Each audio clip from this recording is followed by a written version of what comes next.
Graham was speaking about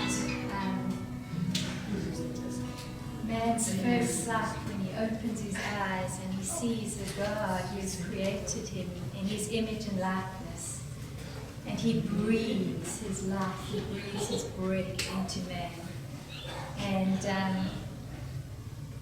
that word barak, which you use, God blessed man, that word barak is directly translated as an act of adoration, such as kneeling.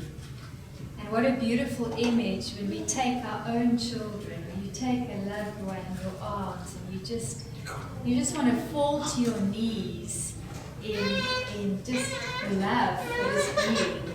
And that child has done nothing to deserve your favor or your adoration or your love.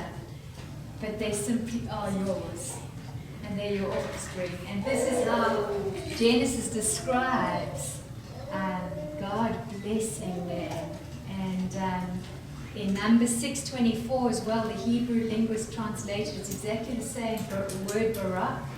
And it speaks about the Lord bless you, the Lord make his face shine upon you. And that word bless, barak again, the Hebrew scholars translate it as Yahweh will kneel before you, bearing gifts, he will adore you.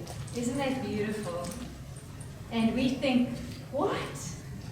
But you know how, I thought when I reacted like that, when I wrote this song, I thought, but how proud is it of me to think that I conjured up my own love or my own adoration, that I simply respond to the love he gives. We only know love because he first loved us. We can only give because he first gave.